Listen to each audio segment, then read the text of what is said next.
날씨가 따뜻해지면서 지역의 나무 심기 행사도 빨라지고 있습니다.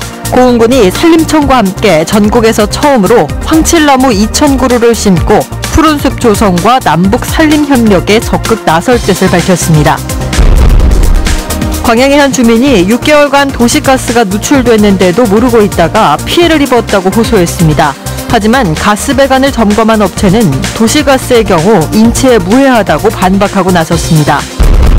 빛가람 혁신도시 공공기관들이 최근 3년 동안 지역 인재를 채용한 비율이 20%를 밑도는 것으로 나타났습니다. 채용 비율로 따지면 부산이나 대구와 비교해 절반 수준에 그치고 있습니다. 순천시가 시정의 청렴도 향상을 위해 시민들의 참여를 확대합니다. 공모를 통해 시민 암행어사를 위촉해 비위행위에 대한 제보를 받을 계획입니다. 시청자 여러분 안녕하십니까? 여수 MBC 뉴스데스크입니다. 숲속의 한반도 만들기 캠페인과 함께 올해 전국 첫 식목 행사가 고흥에서 열렸습니다. 산림청은 대표적인 난대수종인 황칠나무 2,000그루를 심었고 올해는 특히 남북 산림협력에 대한 관심도 강조했습니다. 최우식 기자입니다. 식목일은 한 달 보름이나 남았지만 남부지방에서는 나무 심기가 시작됐습니다. 전남 고흥은 특히 파령산의 전국 최대 규모 617헥타르의 편백숲이, 복례산에는 전국에서 가장 오래된 편백과 삼나무 숲이 있는 산림지역입니다. 산림청과 고흥군은 고흥 마복산 기슭에서 황칠나무 묘목 2,000그루를 심고 어린 후박나무를 이용해 미세먼지 제로 화분 만들기 체험을 마련했습니다.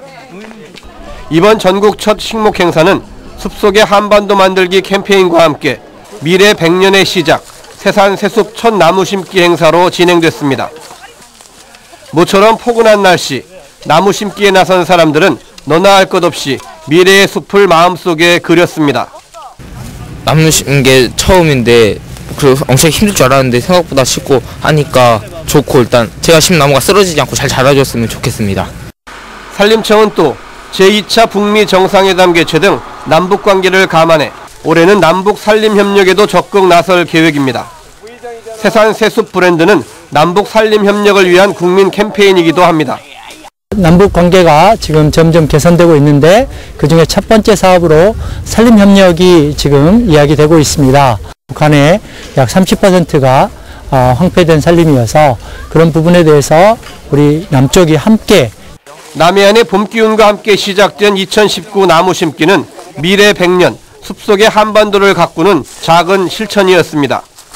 MBC 뉴스 최우식입니다. 포스코 광양제철소가 석탄 처리 과정에서 발생하는 BET 슬러지를 불법으로 처리한다는 의혹에 대해 환경부가 폐기물이 아니란 유권 해석을 내렸습니다. 광양시는 지난해 12월 말 환경부에 BET 슬러지가 폐기물인지 아닌지에 대한 유권 해석을 의뢰한 결과 BET 슬러지는 외부로 유출되지 않고 제조 공정의 원료로 재투입돼 폐기물에 해당하지 않는다는 답변을 받았다고 밝혔습니다. 한편 광양경찰서는 어제 BET 슬러지 의혹과 관련해 정확한 경위를 수사하기 위해 광양제철소에 대한 압수수색을 벌였으며 전남보건환경연구원에 샘플 분석을 의뢰했습니다. 광양시가 제철소가 입주해 있는 당진 포항과 환경협의회 업무 협약을 추진하고 있습니다. 광양시는 포항시와 당진시 환경부서장과 협의를 갖고 환경정책 공유와 환경협의회 등 협력 방안을 마련하기로 했습니다. 또 최근 논란이 일고 있는 제철소 수제 슬래그 문제에 대한 정보를 공유하고 철강산업 행정 분야에서 지속적인 협력에 나설 계획입니다. 자유한국당 의원들의 5.18 망언과 관련해 여수시의회가 관련 의원들의 제명 등을 촉구하는 결의문을 채택했습니다. 여수시의회는 오늘 임시회 본회의에서 자유한국당 의원들의 망언은 5.18의 정신을 짓밟고 국민을 모욕한 것으로 절대 용서받을 수 없는 행위라며 해당 의원들의 제명과 자유한국당의 사과, 5.18 역사왜곡 처벌법 제정을 촉구했습니다. 의회는 또 여수 낙포부두 리뉴얼 사업에 대한 예비 타당성 조사가 늦어지면서 지역 주력 산업이 심각한 타격을 받고 있다며 리뉴얼 사업의 조속한 추진을 위한 건의안을 채택하고 이를 정부에 전달하기로 했습니다. 광양의 한 주부가 도시가스 배관을 교체했는데요. 점검원의 실수로 6개월 동안이나 가스가 새고 있었습니다. 임신했던 아이는 유산됐고 키우던 아이는 언어발달 지체 판정을 받았다며 피해를 호소하고 있는데 가스공사는 인체에 무해한 성분이라고 반박하고 나서 갑론을박이 이어지고 있습니다. 조희원 기자가 보도합니다. 지난 15일 광양에 사는 주부 A씨는 청와대 국민청원 게시판에 사연을 올렸습니다. 지난해 7월 가스렌지 밸브를 교체한 이후부터 원인을 알 수 없는 두통과 구토 등의 증상에 시달려왔는데 6개월 뒤 가스 검침을 받아보니 밸브에서 가스가 새고 있었다는 겁니다.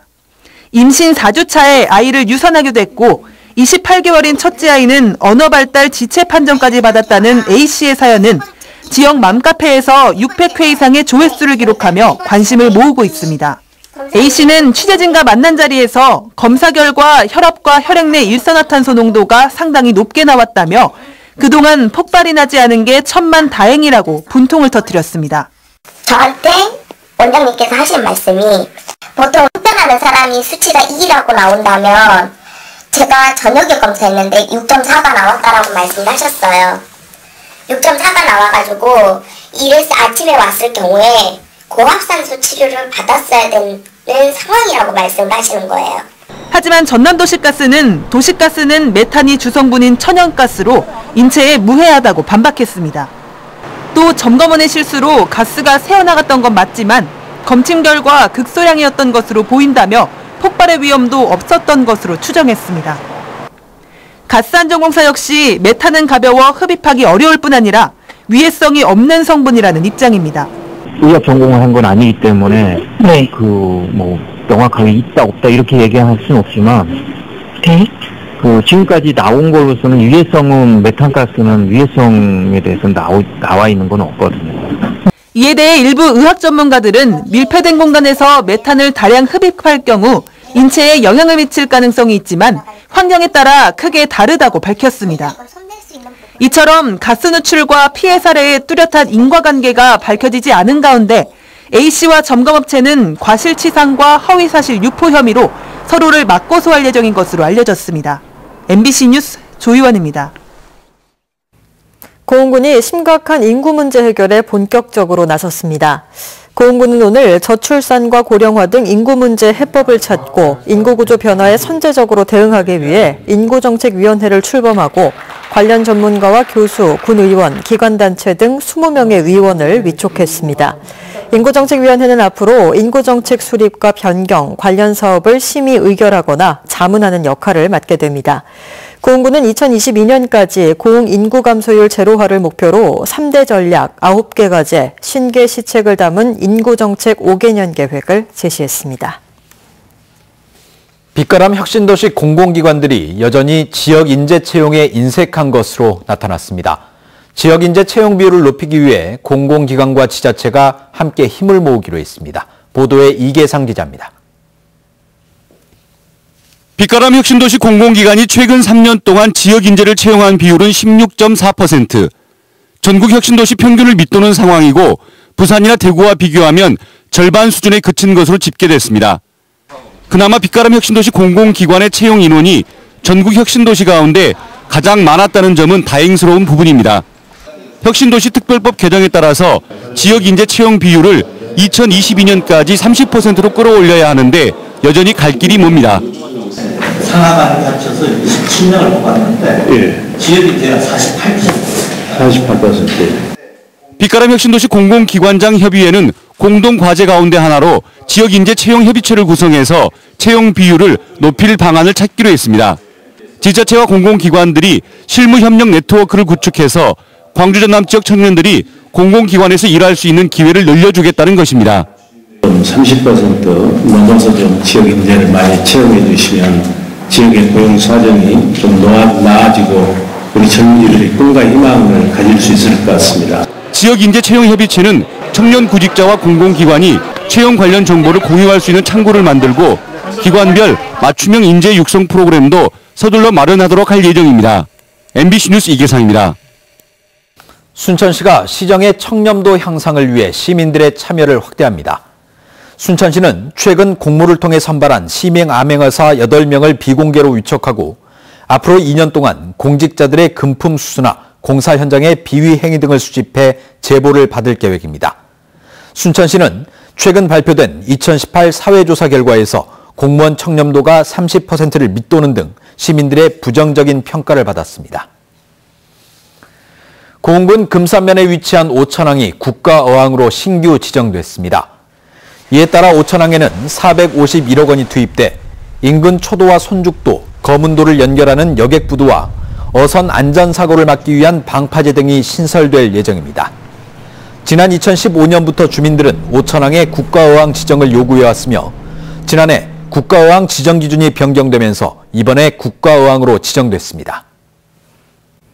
전라남도의 농민수당 도입 방침에 대해 공무원 노조가 환영의 뜻을 밝혔습니다. 전국공무원노조 전남지역본부는 전남도가 농업과 농민사회 발전을 위해 내년부터 농민수당을 일괄 지급하기로 했다며 이번 정책이 농민수당의 전국적 확산에 도움이 될 것으로 기대했습니다. 김영록 지사는 최근 도민과의 대화 자리에서 농민수당 도입 의지를 밝힌 바 있으며 이를 위해 조례 제정을 준비하고 있습니다.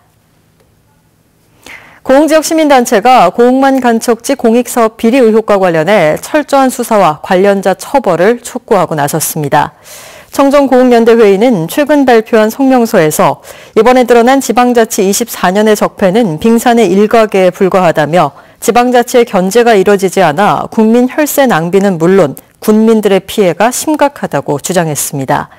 연대회의는 또 고흥군과 군의회, 검경에 대해 업자와 행정, 정치권의 유착에 따른 비리를 낱낱이 밝히고 바로잡아 신뢰받는 자치행정으로 거듭나야 한다고 강조했습니다. 전라남도 동부지역 도정자문협의회에서 미세먼지와 악취 등 생활 환경 문제에 대한 관심과 함께 사회적 기업 지원센터 유치의 필요성이 제기됐습니다.